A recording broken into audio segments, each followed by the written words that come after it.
Dear Director, members of the Corona family and friends. Let me, please Sorry. give me an opportunity. Oh, sorry. Sorry. I think, of course, you're in a hurry to make sure that you get your doctorate, but we have a procedure which we would like to follow. And I would like to open the session. Hereby, I open this academic ceremony in which Beatriz Georgina Calzada Olvera will defend the academic thesis, Extractive Industries and Structural Transformation. May I invite you to present a summary of your study and the conclusions of your research. Dear Director, members of the Corona family and friends, welcome to my defense. So, extractive industries and structural transformation.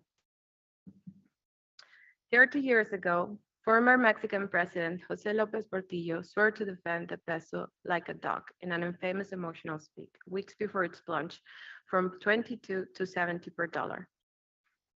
The peso devaluation followed a steep fall in international oil prices, which gave rise to one of the worst economic crises in Mexican history. The crisis spread soon after to other oil-producing countries such as Venezuela, Saudi Arabia, and the Soviet Union. This anecdote illustrates the vulnerability of growth trajectories and macroeconomic imbalances linked to the exploitation of extractive sectors. That is, mining and energy resources of resource-rich countries, mostly developing countries. This, together with several arguments put forth as early as the 1950s, contributed to the pessimistic view surrounding extractive sectors and growth, the so-called resource course. Two of the most prominent arguments that explain the negative association are, first, the Dutch disease, which predicts that in the presence of a booming sector, there will be the reallocation of resources into the booming sector and away from other non-booming sectors, that is manufacturing, leading to further concentration in the booming sector and subsequent lower growth rates. Second, the enclave nature of mining operations, which limits the possibilities for employment and learning by doing opportunities. The 2000s commodity boom, however, translated into robust growth rates in several resource-rich countries, questioning the pessimistic view about these industries.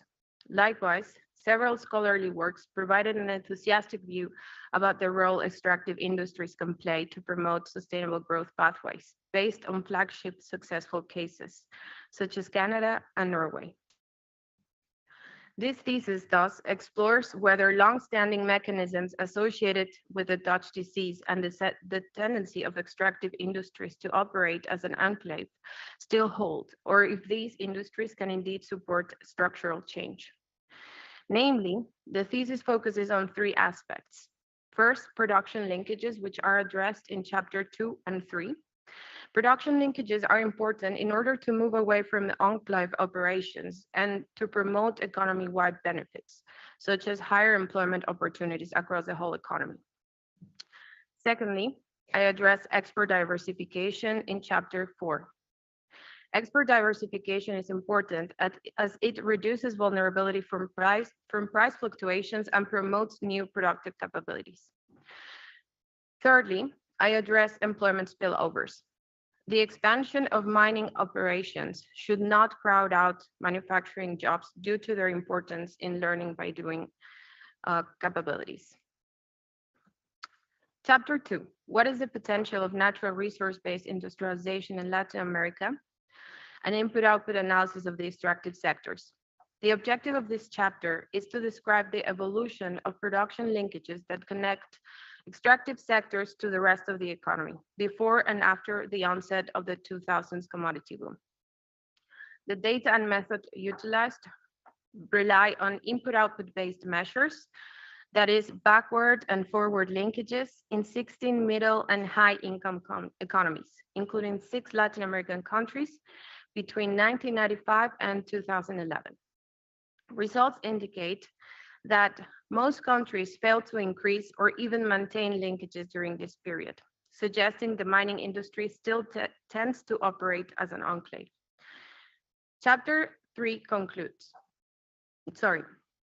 Chapter 3, commodity prices, linkages, and economic growth.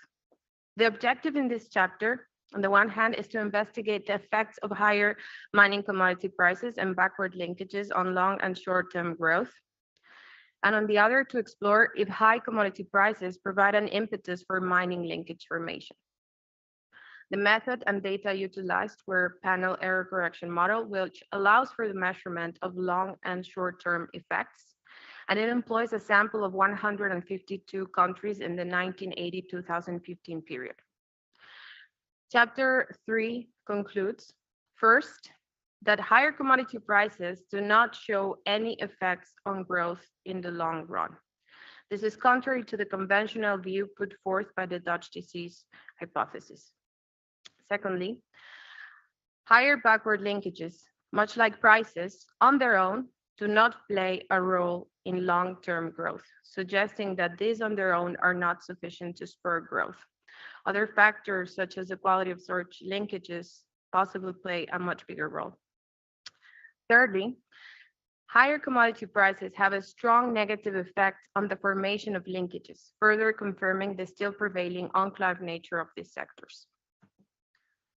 Chapter 4, Alternative Related Variety, Macroeconomic Factors and Diversification, Extractive versus Non-Extractive Products, investigates first the following question.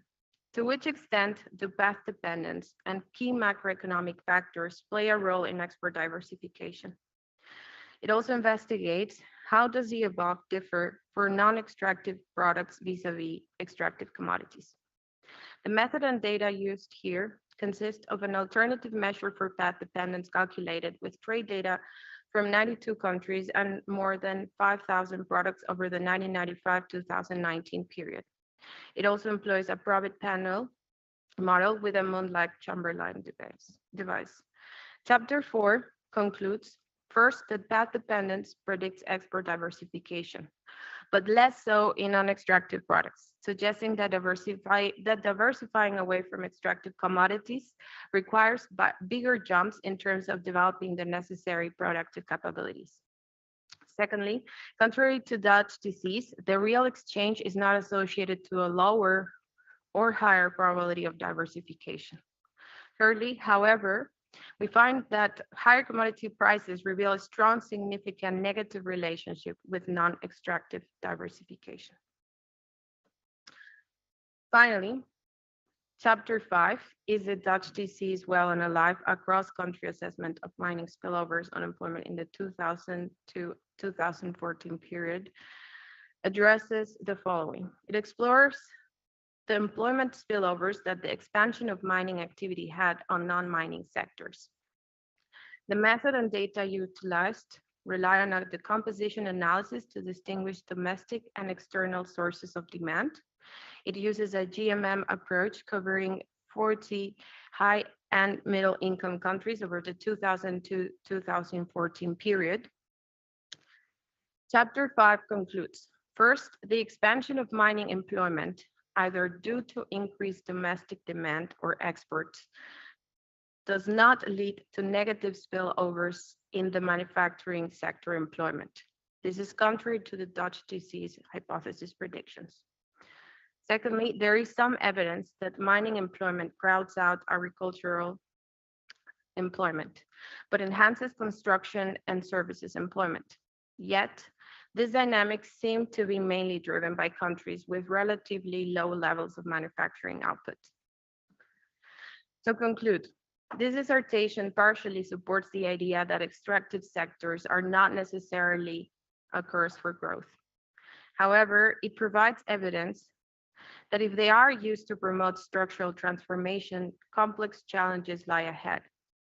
Some strategies necessary to achieve sustained economic growth, such as diversification, have proven to be particularly hard to attain in times of booming prices. Thank you. And now I return the word to the director. Thank you for your presentation. And I should inform those present that regretfully 2 members of the degree committee are absent, although they sent questions to the chair of the degree committee. That is being taken care of, and we're happy to have Professor Michiko Lizuka attending this session online. So she will also be present. And we welcome Dr. Tommaso Ciali, who adds and is an extra to the degree committee. So you're more than welcome. Now let's go for the opposition, which will be opened by Professor Pierre Monen, who was the chair of the assessment committee. And as you know, Pierre Monen is a professor of the microeconometrics of technical change. The floor goes to Professor Monen. Thank you, Rector. Okay, dear Beatriz, I had great pleasure in reading your thesis, especially chapter 2. And that's why I have a question on chapter 2, but also read the other chapters. In chapter 2, you show in the appendix, one of the appendixes, I think the second table of the appendix, that there's actually a lot of heterogeneity across countries and across sectors of the effect on direct, indirect, forward linkage, leakages, and so on. Given this heterogeneity, how confident do you feel in the subsequent chapters where you look at the effect of growth, employment, trade, that you cannot take all this heterogeneity into account that you saw that you showed in chapter 2? Thank you for your questions, highly esteemed. There is a high level of heterogeneity in the industry and across countries. However, it has been, and also in chapter 1, despite the heterogeneity, there was a clear trend happening. It's obviously impossible to capture all the effects that are taking place in all of the countries that are part either of the sample in chapter 1 or chapter 2, but it's the results were quite robust. Controlling for institutions, controlling for different factors such as human capital and so on, the results did not change. And so it's, of course, if you look at individual cases like Chile, or if you look at individual cases like Venezuela, you'd see that there is an important divergence in the way that the extractive industries have evolved. However, it seems that because of the incentives that operate in the industry, which despite its geographical dispersion, appear to be very different, these incentives seem to operate somehow similarly across countries. And of course, the institutional deficiencies that you would find in developing countries, from Peru to Ghana, of course, they will exacerbate these problems. But all in all, it seems to be that, of course, there is a clear tendency, average tendency. And the question is, of course, how can policy revert these effects, which to some extent that was outside the scope of my thesis.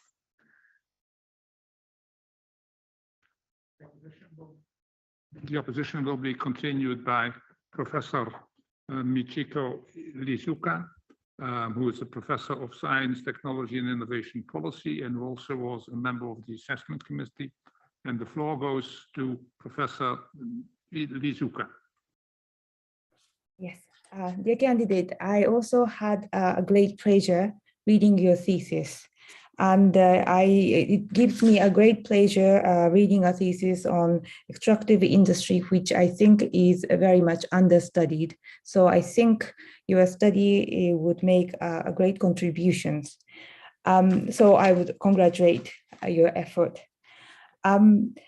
Now, your thesis, as you have summed up very clearly in your presentation, deals with input-output, diversification, employment, very important segment that would explain about the structural transformation as your title entails.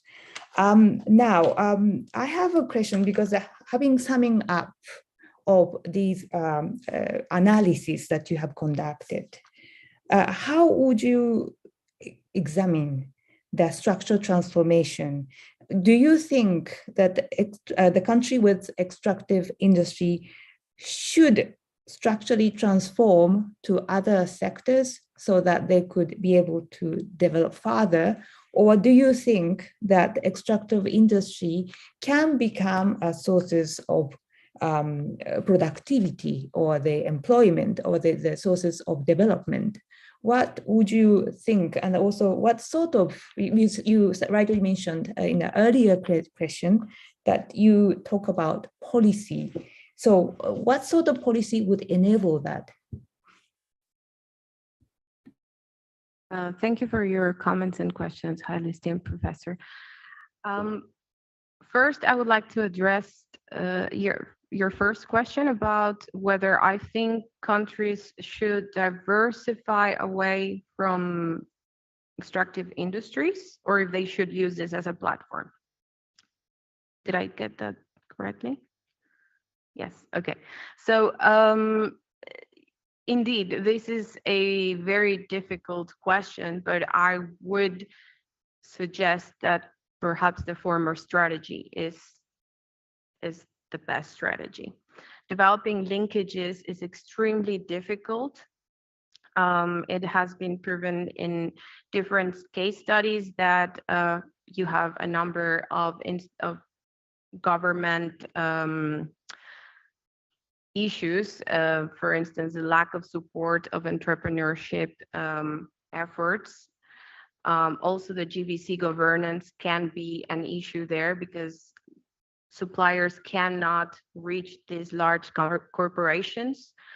Also, there are other idiosyncrasies in the industry that are still not fully understood. Why, when there are high prices, productivity tends to go down. So it seems that the development of these linkages is, of course, a strategy to follow, but it should not be taken as a panacea for developing, basically for development. It should encourage the development of other industries, and the development of linkages, as I mentioned in the conclusion of the first and second chapter, should try to reach horizontal industry. So develop more horizontally in order to diversify away from these industries. However, these efforts are going to reach some barrier. As I mentioned, well, some opportunities and some enthusiastic views have emerged surrounding the development of linkages. There are still many challenges, especially in developing countries. One of these is the local specificities that allow these often small suppliers to be part of the GVC, but especially what makes them able to participate in these GVCs also obstructs them from or impedes their internationalization. In this sense, and considering all of this, I wouldn't abandon all these policies to develop linkages altogether. However, I would definitely focus more on the depth rather than the breadth of these linkages. Considering, well, that would be the first question. And then the second question would be, how can policy address these issues better? Is that correct? Okay, so although my thesis did not focus on giving policy prescriptions, it definitely touched upon these topics. And one of the issues that are to be addressed is, for instance, targeting policies. So it has been often said that as long as there is good infrastructure and these very general supporting policies, these industries can emerge. However, even targeted programs like the world-class supplier program in Chile have proven that the development of these linkages are much more complex than initially thought. So targeting policies should really reach all these different fronts that involve the large mining corporations, that involve suppliers and other supporting institutions. Of course, this is something that is still an ongoing discussion, what to do about it and how to reduce, for instance, asymmetries of information and understanding more about what impedes the development of these linkages. Okay, thank you. The opposition will be continued by Professor Robin Cowan, who is a professor of the economics of technical change and also a member of the who was not a member of the assessment committee. The floor goes to Professor Owen. Go on. Thank you very much, Pro-Rector. Dear candidate, dear Beatrice, congratulations on the long and difficult job. Well done. It's a real pleasure to see the book in the first place and to read part of it with a point of view of thinking about this defense, which is something we've been looking forward to for a while. But let me ask you something about chapter 3. And it's the sort of tail end of chapter 3, where you talk about a relationship between commodity prices and linkages. And you have a result which says when commodity prices go up, linkages go down. That's very striking because anytime I try to think of a story, the story ends up with the arrow going in the other direction. So what I would be interested to hear you tell us is, what's the process behind that result? What is it that firms are doing or the government is doing or somebody's doing that means that when prices go up, the linkages fall? Yes. Okay. So first of all, thank you for your question and your comments, highly esteemed professor. I would like to make the distinction that much like growth, when prices go up, linkages initially also increase slightly. But in the long run, we do see this negative effect. So they do shrink. The exact causes behind this dynamic are not something I addressed in my thesis. However, looking at literature, there are two possible explanations. The first one is the Dutch disease that predicts that, of course, you have this contraction of the economy, and therefore, or not the economy per se, but first manufacturing, then the economy. But while you have this process, or because of this process where manufacturing contracts, you would see a reduction in the supply of services and machinery. That would be one possibility. Another possibility, and it's something that is still being explored, is something that we perhaps need more research on, is the dynamic at the meso level. There have been different academic papers on the issue of why high prices are negatively associated to productivity. And it's a little bit linked to what I'm about to explain. So at the meso level, it seems to me, and to a number of authors, that when prices go up, the margin for profits grows substantially, and that reduces their incentives to invest and promote the adoption of innovations within their system. So this is a little bit of a counterintuitive reaction to prices, but it has been well documented in countries, not just developing countries, but Canada, the US, Australia, where you see this negative trend. Of course, more would have to be researched how this takes place, but it seems that it could be one or the other, or a combination of both. Can I comment on that? Yes. It strikes me that there's, or maybe I'm naive about this, but it strikes me there's a sort of obvious explanation for the negative relationship between prices and productivity, which is that as prices go up, marginal land gets brought into production. Marginal, sir, can you repeat? Well, if you think about agriculture, marginal land or marginal mines or marginal fisheries or marginal whatever gets brought into production. So of course productivity goes down. That is, But let me Sure. go on to one more thing. You can comment on both. One story that did occur to me that might explain this is entry. If prices go up, firms will be looking to enter and exploit the fact that if I pull copper out of the ground now, it's worth more. But especially if foreign firms are entering, they don't have a local network, so they can't have linkages because they haven't been there very long in order to establish the linkages. That is something that should be pretty easy to check. So comments on both of those, if you would. so it's true that one of the things that takes place in the mining industry is that as prices go up, miners immediately try to exploit those deposits that are typically less profitable. So the ones that have lower ore grades and so on. So that is one aspect that is true. However, this issue has been extensively addressed in literature.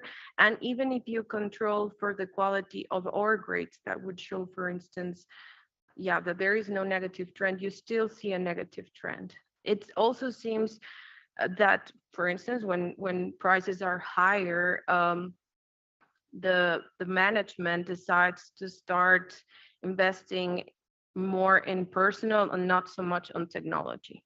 And this, if you start looking at literature more towards engineering and management, these type of behaviors have been well documented. So that is one aspect. The second aspect is that it's true, once prices go up, you see exploration investments going up, which really attracts a lot of it's one of the most expensive parts of the value chain of mining. It's a very extremely it's an extremely costly operation. However, this would have a positive effect, which is indeed capture. The question is why in the long run this is not happening. So it's after 2 years that you stop seeing this positive aspect. Also in the beginning, when you start building a mine, is when you start outsourcing more local services. And the question is why this, why after 2 or 3 years, instead of seeing maybe a neutral trend, you start seeing a negative trend. And that is, one of the reasons that I would suggest if someone is interested, they should definitely take up this research more seriously, because this dynamic is not fully understood, to be honest. Thank you. The opposition will be continued by Fabiana Vicentin, who is an assistant professor on the microeconomics of innovation at UNU Merit. And the floor goes to Fabiana Vicentin. Thank you, Beatriz. It was a great pleasure to read your work. It's a long while that we have not seen each other, and so it's a pleasure to be here in this important moment. I have a question for chapter 2, so connected to what Robin was asking. In this chapter, you study the evolution of inter-industry linkages for high and middle income countries.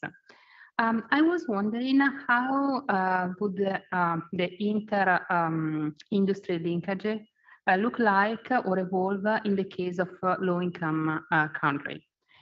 So do you expect the same results or different results? For example, will an expansion in extractive industry be accompanied by, would lead to labor movement to manufacture your services?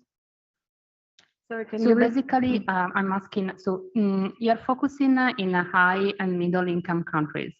Would you expect the same results for low income countries for chapter 2?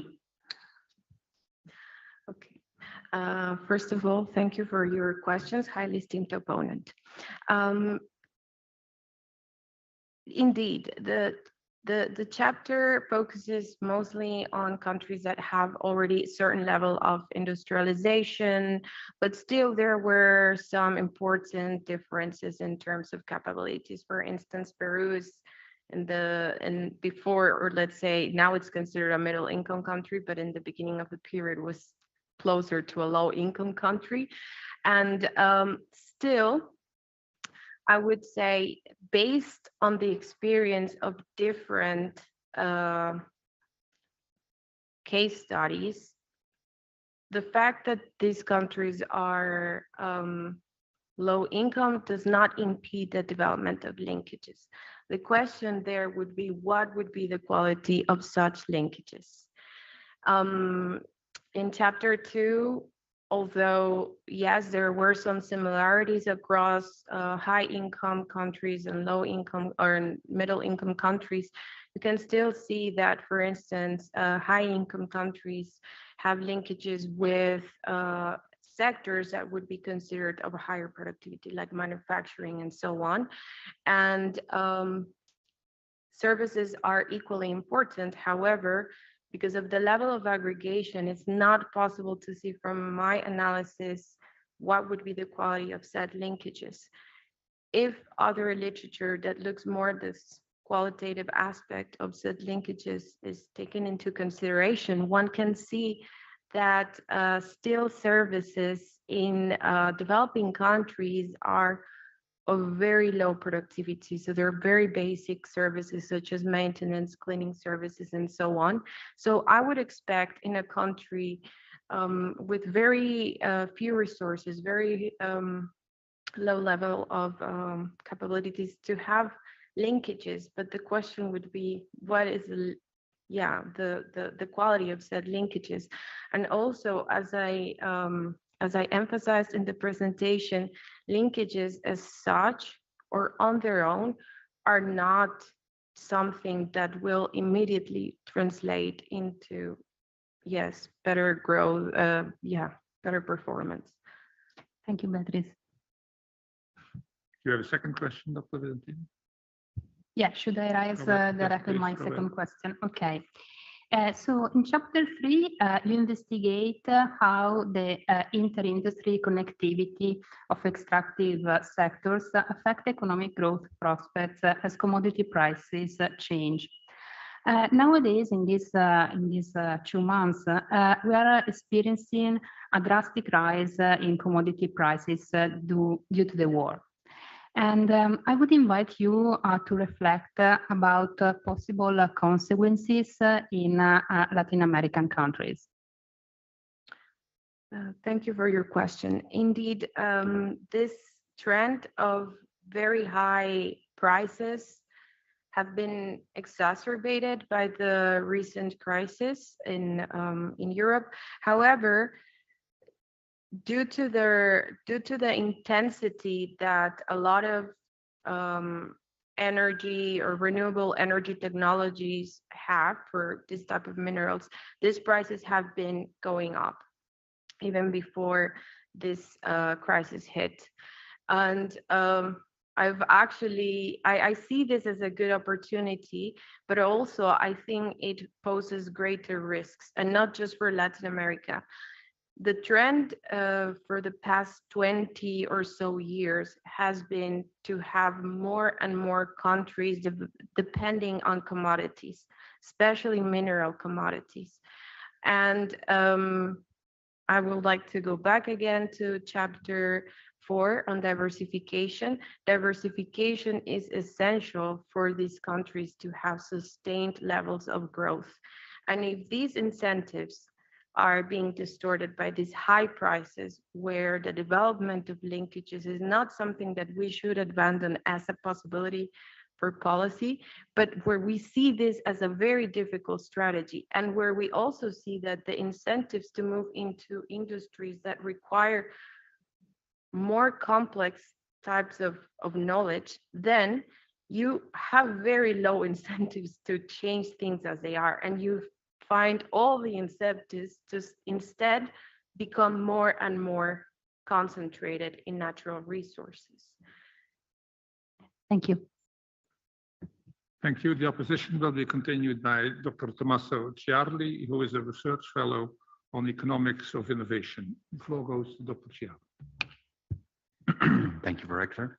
And thank you very much, Beatriz. I think this is an extremely nice piece of work, very nice to read, very interesting, with lots of potential contribution. For academia, for policy. So continuing on the discussion, actually, my question would be related to this chapter 4, where you investigate relatedness. I think for me, at least, is one of the chapters which was more interesting. And my question is related to the measure that you use for relatedness, which is a very nice improvement with respect to the existing measure.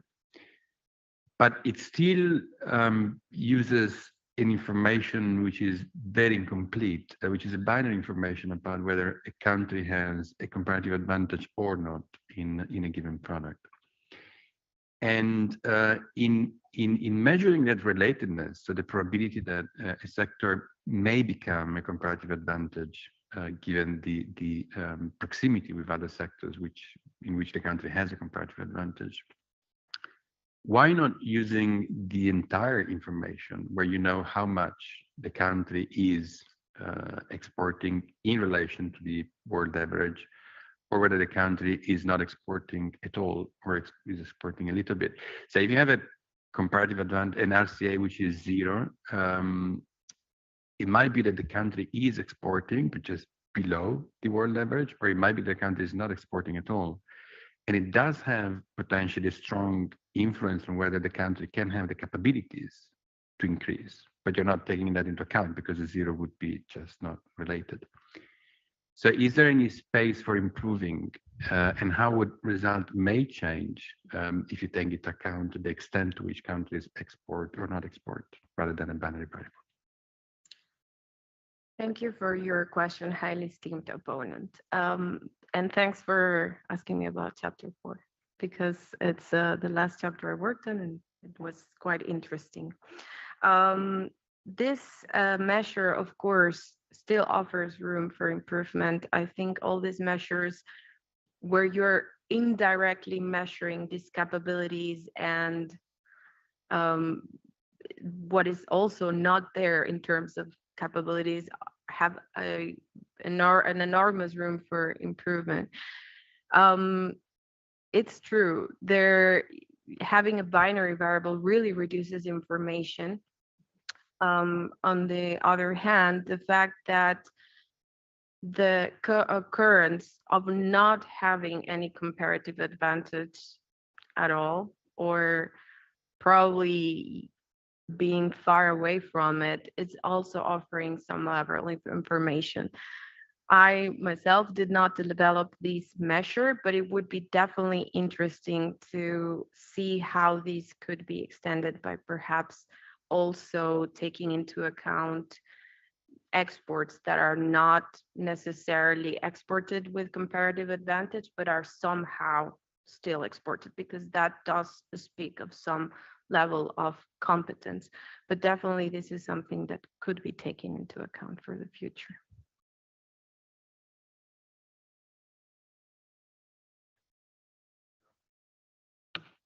So my second question, which also focuses on chapter 4, I think this answer is extremely interesting, relating the role of incentives which are given by macro variables, and the role of path dependence and the relatedness.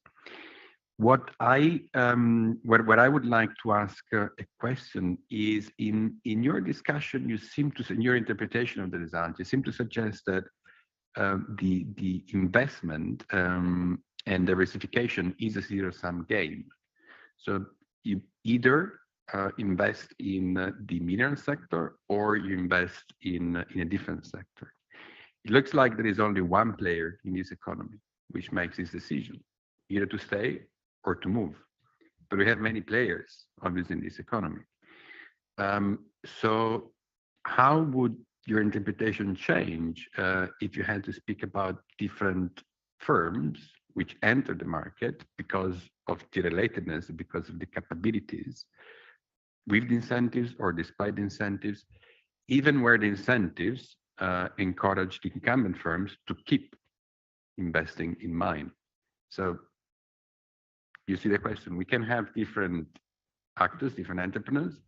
One still has an incentive to keep investing in mind, but there might be another one that takes into account the capabilities and does invest in a related industry. Okay, but can I maybe ask what would be the question in this scenario? How would the interpretation of the result change? Because in your interpretation, you assume that there is only the incentives would play only with respect to remaining in the sector or moving to another sector. What I'm asking here, what if we have two actors, one which may still remain in the sector, which is what you find, and one which still at the same time can invest in a related industry? In other sectors. In related sectors. Yeah. I don't see this as a zero-sum game. I definitely see this as the best approach. However, from a public policy perspective, in the approach of not interfering because somehow the windfall revenues will make up for whatever is not being invested publicly is a naive assumption, because then you would move towards this one player approach. Having diversification or investments in other sectors would definitely then move toward or would push for probably for the development of more linkages or diversification. But I'm also in the specification, in the model, we're only looking at average effects. So it could be that, in some places this is indeed not happening. I mean, you have cases like Norway where they indeed have these diversification taking place, and other lesser known cases like Sweden, where you see revenues being utilized to diversify while still keeping the sector. So I would say, it's definitely not a zero-sum game, as you correctly pointed out. Thank you.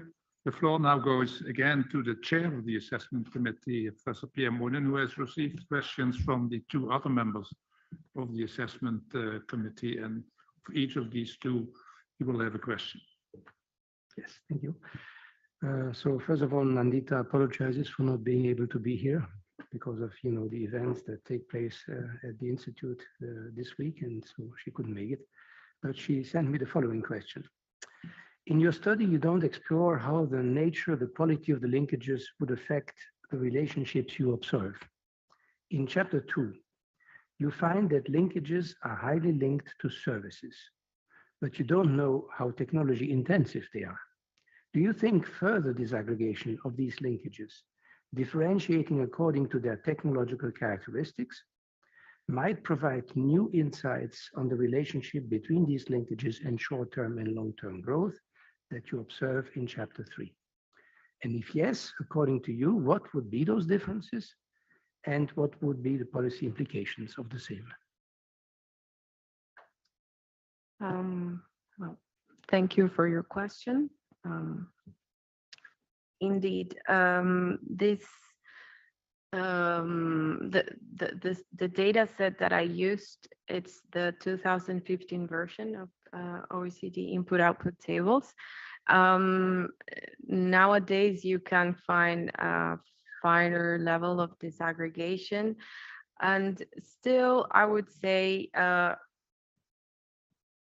don't think that in particular the technological quality or sophistication of such linkages will particularly to the mining industry, will what I'm trying to say is this sophistication that we would find in the linkages in the mining industry would, if they were high, in one country, they're probably high in other sectors. So I don't think the fact that they are high in the mining industry will radically change the results. But I do think that if you have that level of higher sophistication, then you are a lot more likely to get the most out of the mining industry. So I do think they would change radically. The question is, can you have linkages of high level of sophistication, and then that would be radically different from other sectors? I think it's not very likely, but yeah, if they were high, I do think they would probably yeah, promote growth in the long run. But you found out that in some countries, I think it was Norway, there wasn't a positive effect on R&D intensive industries. And I think this is a bit the question she is asking here. If services could be disaggregated in, let's say, R&D intensive and less R&D intensive, would you see a different relationships? Would you again see this same effect on R&D that you see in Norway, or is it something just typical to Norway? No, I think it would be yeah, seen in any other country. The question is, how do you get there ultimately? Because case studies have discussed this.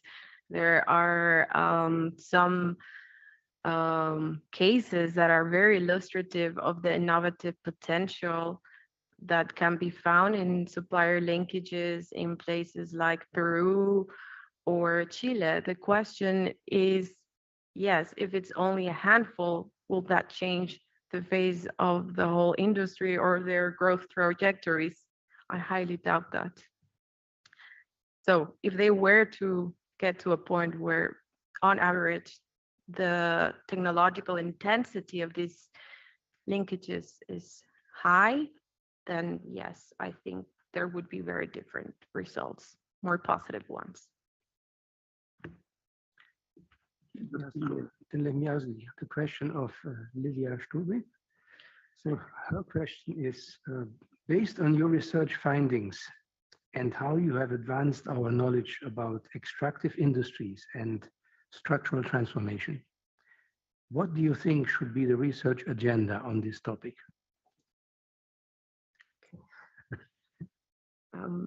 Thank you for the question. As I mentioned, I think it's very important to understand why there is this negative trend that somehow is exacerbated when prices are high in the productivity of these sectors, and how that relates to their innovative, let's say, to their capacity to adopt innovations and in the overall improvement of their processes. This is important not only in order to bring in more local suppliers and to create this economy-wide opportunities, but it's also important because recent papers have addressed this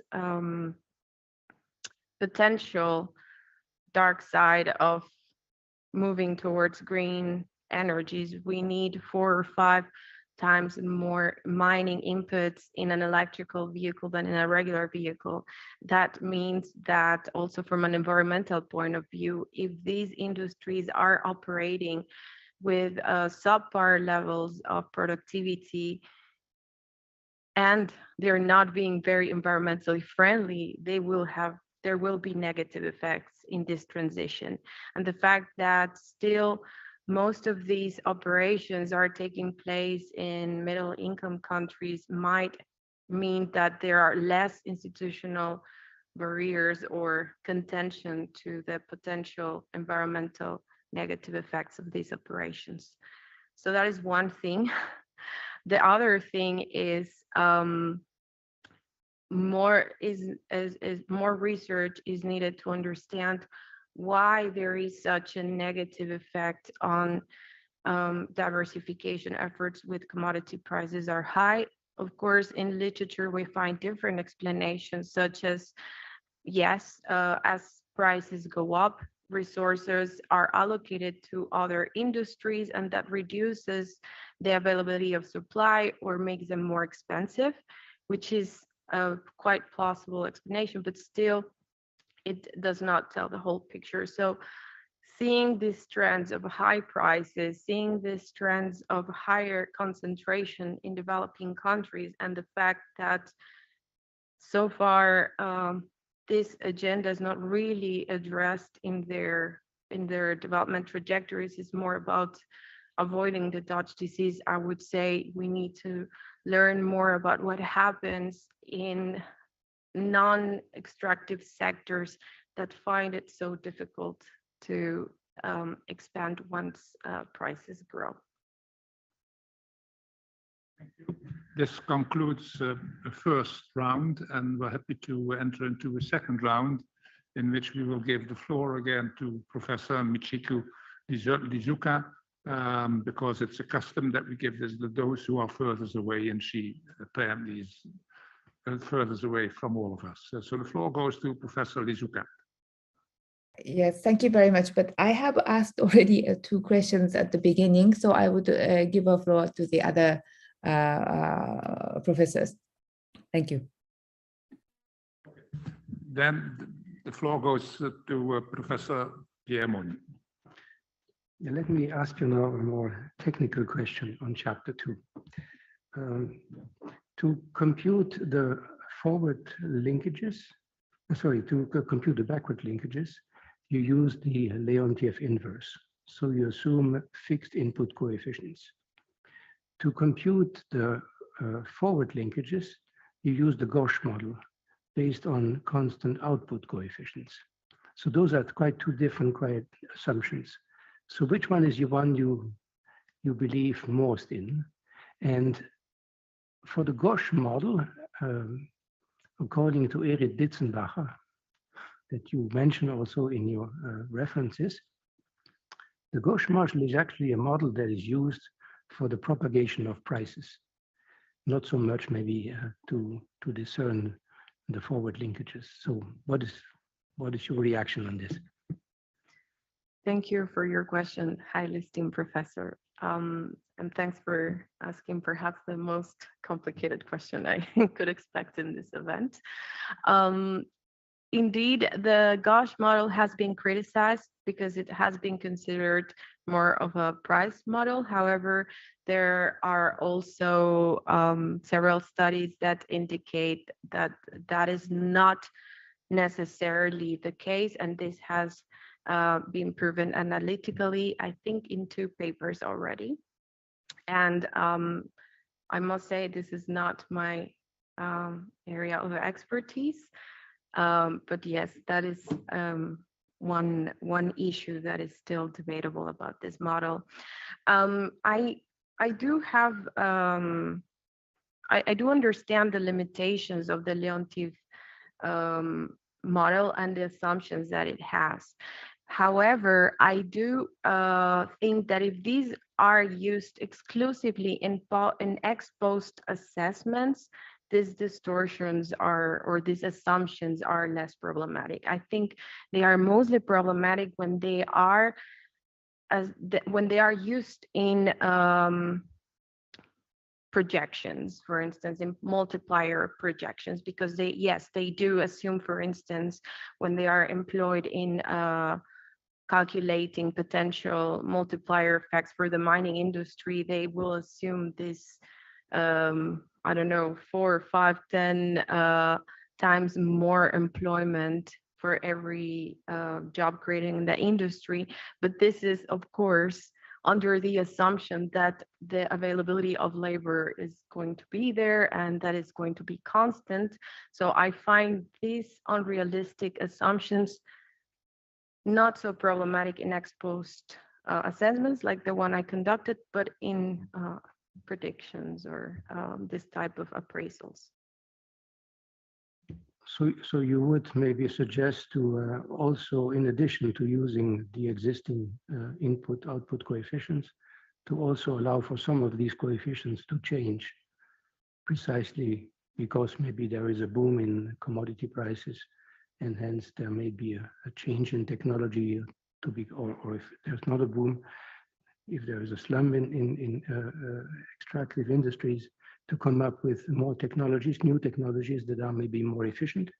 Hence, the input-output coefficients themselves will change. Is that what you suggest? Yes, that is correct. And in the last chapter, in chapter 5, for instance, where you have a decomposition of what is happening in terms of employment, you're able to see this. Of course, the application of this methodology was not precisely to discuss employment multipliers, but you can see that this is indeed that employment in such industries is subject to changes in productivity, demand, and so on. So, of course, I agree with that idea.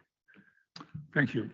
Professor Cowan graciously gives the floor to Dr. Visantin, and just another question. Yeah, I have a question that is not strictly academic, let's say. I always love to read the propositions that candidates report because I think that they're always inspiring. And in this case, I found that the proposition number 9 particularly inspiring. And my question is, so the proposition is, when a reason fails, the devil helps. So I'm curious about why did you include this proposition and how it relates to your thesis? Well, I think that the past 3 years that are a good example of why, when reason fails, some, let's say, yeah, evil thoughts can come into play. And we see the issues that we have nowadays. I took this also from Fyodor Dostoevsky, who is one of my favorite authors. And I think seeing everything that has happened, for instance, the movement against vaccines and political propaganda are a clear example of this. So yeah, I'm all in for reasoning and critical thinking. So yeah. Okay. I'm happy to move on to Dr. Tommaso Ciauli, if he... Sorry, but this is getting a little bit more complicated. Yeah. I'm sorry, I'm insisting on chapter 4, just because I'm very interested. Actually, I wanted to redo that paper on South Africa myself. So I find this very interesting. The two related questions. The first one, why didn't you include the backward linkages in the estimation to see whether the relatedness, which is a more horizontal relatedness, may have a different impact on having a relative comparative advantage than the backward linkages, this story of beneficiation, which is in that paper by Hausmann and Klinger.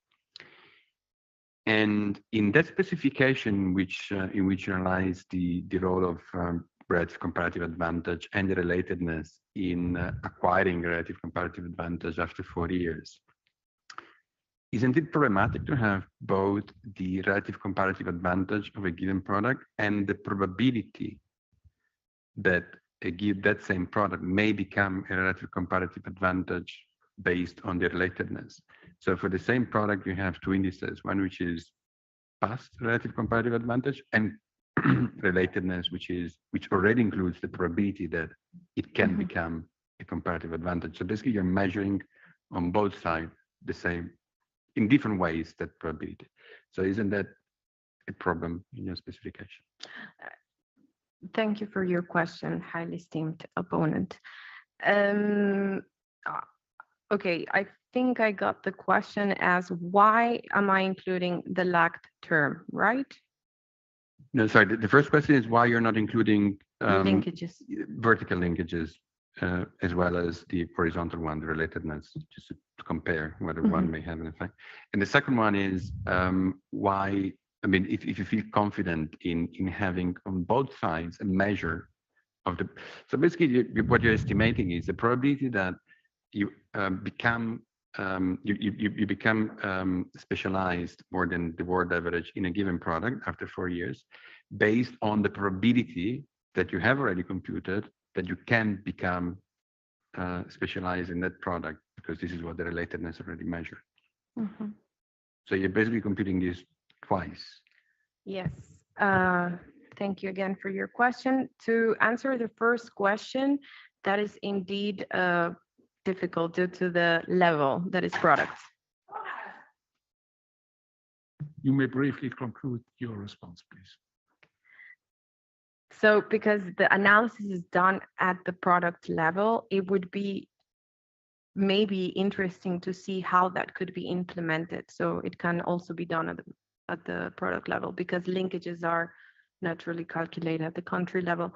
To address the second question, we indeed tested for that to make sure that there would be no collinearity or anything like that. And the results remain robust, and otherwise you have an upward bias in the related variety coefficient. Thank you. Beatriz Calzada Olvera, the time appointed for defending your thesis has passed, and the degree committee will now withdraw to discuss the quality of your thesis and the quality of your defense. I request that you and your company await the results of our deliberations and our return in this room.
Beatriz Calzada Olvera, the degree committee here present has assessed the quality of your thesis and the quality of your defense. And in view of its positive verdict and taking into account your previous qualifications, the degree committee has decided to grant you the degree of doctor. Professor Neil Foster McGregor is authorized to confer upon you this academic distinction in accordance with Dutch university custom. And I invite your supervisor to now take the floor.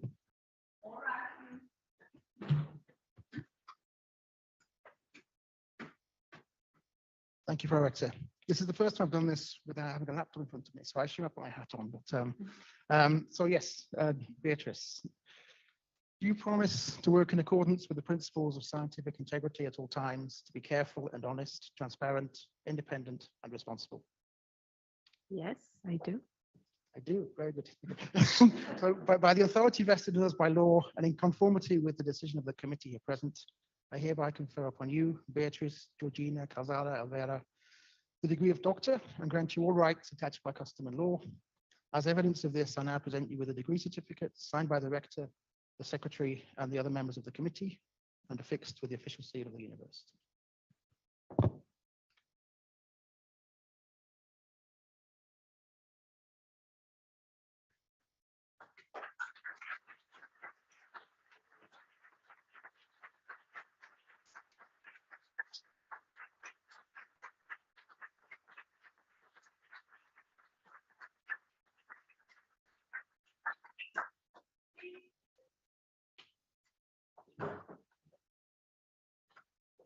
Good.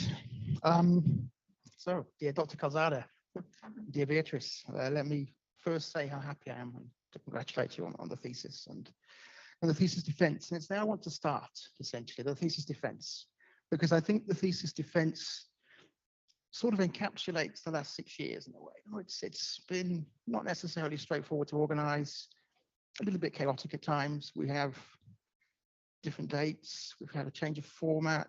We're missing 2 committee members, a supervisor.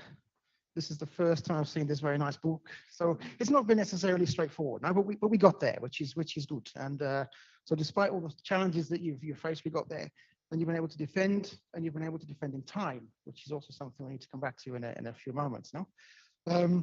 But that also sort of gives me the opportunity to thank the committee who have been present either in person or online or sending questions for all the work they've done in helping you get to this point, and also to the members of the Corona that some of which have been dragged in very late, like Tommaso, to sort of ask you all these difficult questions you just answered. So now I'll try and say something nice about you. No, I'm joking. So if I think back, we had our first discussions on your thesis way back in 2015, 2016, I think. Oh, and I think at that time you'd been talking to Eddie quite a lot about your thesis. And I think he probably pushed you to talk to Bart and myself about how you then developed the thesis. And if I think back at the start of your thesis studies, then you'd have 3 supervisors, myself, Bart and Eddie. And obviously we lost Eddie along the way. And I think that's a good opportunity maybe now to also sort of reflect a bit and mention how much he added in that first year of your thesis. And I think the thesis you produced today would have been very different if Eddie hadn't have got involved. So I think that's also something to reflect upon. Now, as I say, it's been a long 6 years, and much of it is a blur. It's been punctuated by a pandemic that you already mentioned. You moved to Rotterdam in 2019, so we've not really seen each other in person for nearly 3 years. And so I thought, okay, what should I do? And I think every PhD supervisor thinks, okay, let's have a look at my emails and see what I can find about what we've been talking about for the last 6 years. And there's nothing interesting in those emails. They're very, very boring. Econometrics, input-output analysis, but nothing of interest. There were 2 things maybe that I picked up on. One is that you did an incredible amount of traveling and conference participation during your time here. I have a list, just the ones you asked me to go to. New Jersey, Boston, Accra, Tallinn, Edinburgh, Glasgow, Sussex, Vienna, Bonn. Not bad. So, I mean, I was obviously aware that you were going to study the extractive sector, but I didn't realize you had to fund it as well while you were here. But I say that for another reason, and that's because I think what you have sort of shown over the last 6 years beyond the research is your academic citizenship.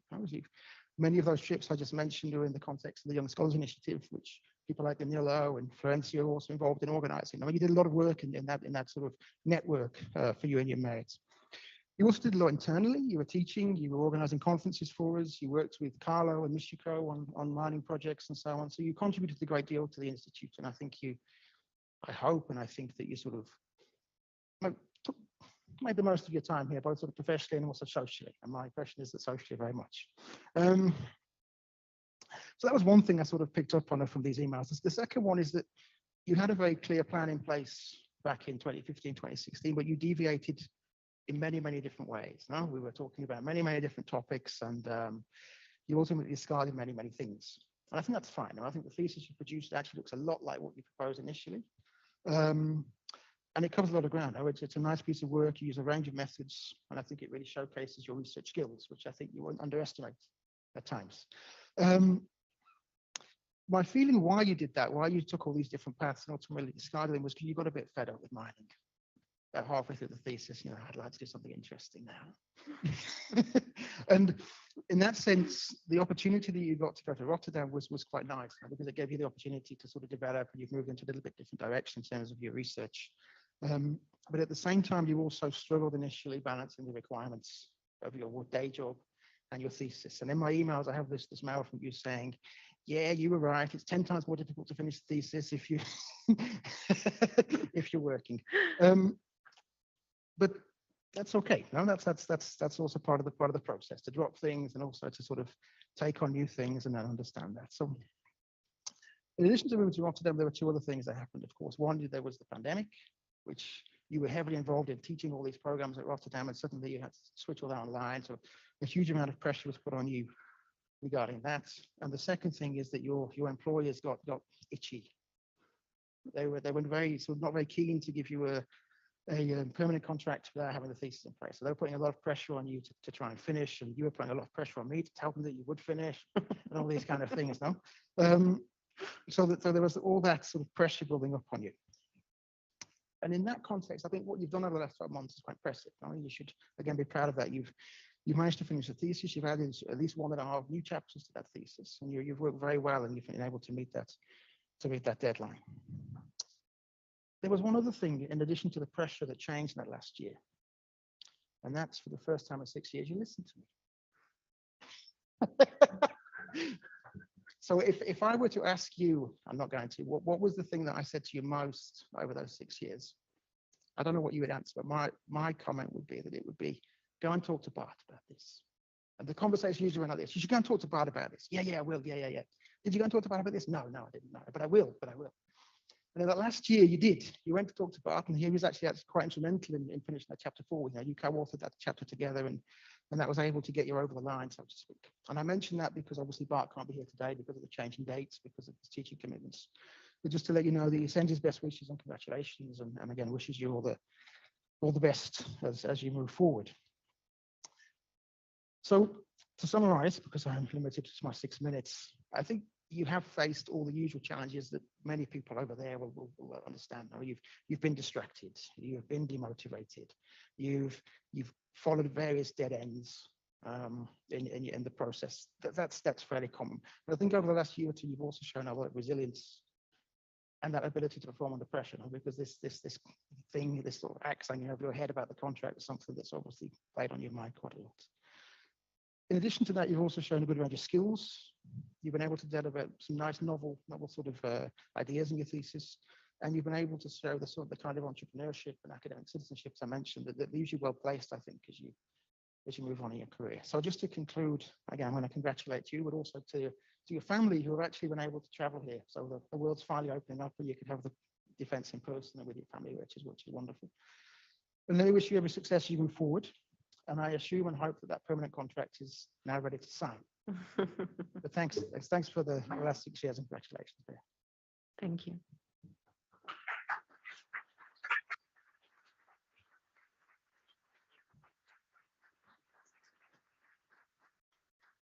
Dear Dr. Calzada Olvera, also on behalf of the Board of Deans, I congratulate you, your family and friends, your supervisors, with the honor that you have acquired. I would like to thank also the members of the degree committee. And I would like to give Professor De Zucca from further away an opportunity to congratulate you